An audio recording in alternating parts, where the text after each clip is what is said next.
సమస్యకి బాబు రక్షణ యేసుక్రీస్తు ప్రభువారికి ఈ సమయంలో ప్రియమైనటువంటి దేశీయులారా, దేవుని యొక్క వాక్యాన్ని మీకు అందించడానికి మరి బ్రాహ్మణచర్యలో పనిచేస్తున్నటువంటి దేవుని దాసులు థామస్ గారు మీ కొరకు వాక్యాన్ని తీసుకుని వచ్చారు.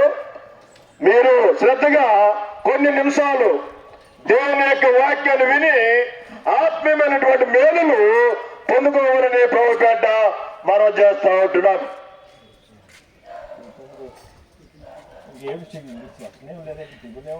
ప్రభునందు ప్రియులరా, వినోదం గ్రామ కాపురస్తులకు, పెద్దలకు, చిన్నలకు ప్రభు యేసుక్రీస్తు నామములో మీ అందరికీ శుభాలు తెలియజేస్తున్నాం.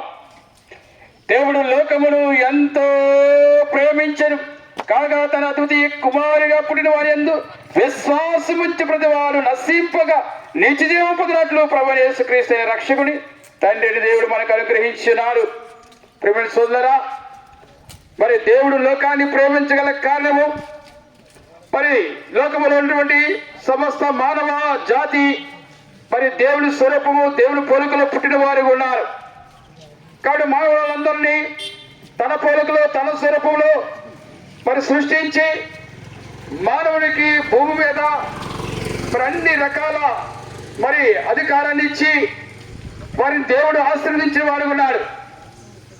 అయితే కొంతకాలం గడిచిన పిమ్మట మానవుడు మరి దేవుడు అనుగ్రహించినటువంటి చక్కటి సహవాసాన్ని అనుభవిస్తున్న సమయంలో వారవులైనటువంటి ఒక సైతాను దుష్టుడు అపవాది మనుషుడు దేవుడితో సహవాసం చేయుట చూడలేని వాడు ఉన్నాడు.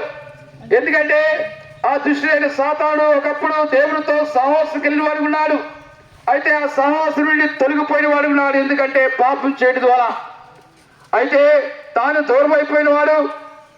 మరి భూమి మీద మానవుడు దేవుడితో సహవాసం చేయటం అసూయపడి మానవులను కూడా దేవుడితో సహవాసం దూరం చేయడానికి మరి మానవులైన వారిని పాపములకు ప్రేరేపించిన వాడై దేవుడి యొక్క ఆజ్ఞను వ్యతిరేకించేవాడిగాను, తిరుగుబాటు చేసేవాడిగా ప్రేరేపించి ఆ విధంగా మానవుడు దేవుని దృష్టిలో మరి పాపం చేసి దేవుడికి దూరం అయిపోయి లోకములో తన ఇష్టానుసారిగా జీవిస్తున్నాడు.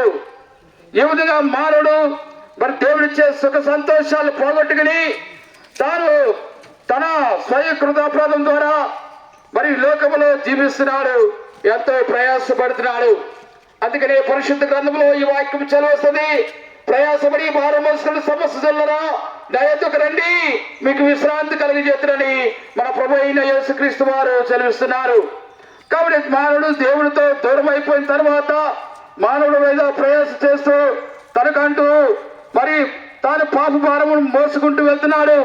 అయితే తన సొంత ప్రయత్నాల్లో ఈ పాప భారం విడుదల పొందడానికి, పాపం నుండి విడుదల పొంది పుణ్యం సంపాదించుకోవాలని తనకు తెలిసిన భక్తి మార్గంలో వెళ్తున్నాడు. కానీ ఎన్ని ప్రయత్నం చేసినా, ఎన్ని తిరిగినా దొరకనిది మరి ఆ పుణ్యము, ఆ విశ్రాంతి, నెమ్మది. అయితే ప్రభు యేసుక్రీస్తు వారు మరి చెడిపోయిన మానవుని, ప్రయాసంలో ఉన్న మానవుని, బాధలో దుఃఖంలో ఉన్న మానవుని వెతుక్కుంటూ వస్తున్నాడు. చూడండి, మన ఇళ్ళలో ఎవరైనా కానీ ఒక వ్యక్తి కానీ మన బిడ్డలు కానీ తప్పిపోతే ఆ వ్యక్తిని మనం విడిచిపెడతామా? ప్రతి ఒక్కరు ఏం చేస్తామండి, అయ్యో నా కుమారుడు తప్పిపోయినాడని ఆయా రకాలుగా మనం మరి వారికి వరకు వెతుకుతూ ఉంటాం. ఆ విధంగానే మానవుడు తప్పిపోయిన వాడు ఉన్నాడు, దేవుని దృష్టి పాపం చేసిన వాడు ఉన్నాడు. అయ్యా పాపం అంటే ఏంటంటే దేవుని వాక్యం చదివేస్తుంది, దేవుని ఆజ్ఞను ఉల్లంఘించట, దేవుని మాట వినకుండా తన ఇష్టానుసారిగా జీవించడమే దేవుని దృష్టిలో ఘోర పాపంగా ఉంది. అలాగే విశ్వాసం మూలము కానిదేదో అది పాపమని వాక్యం చదివేస్తుంది. తన పొరుగు వారిని తృణీకరించడే పాపమని వాక్యం చదివేస్తుంది. అలాగే సకల దుర్నీతి పాపమని వాక్యం చదివేస్తుంది. వేరేది చేయడానికి అలాగే చేయని వారికి పాపం కలుగుతుంది. ఈ విధంగా మానవుడు పాపం చేసి దేవుడు అనుగ్రహించే మహిమను పొందలేకుండా నిత్య నరకానికి పోవలసిన పరిస్థితి మనం తెచ్చుకున్నాం పిల్ల.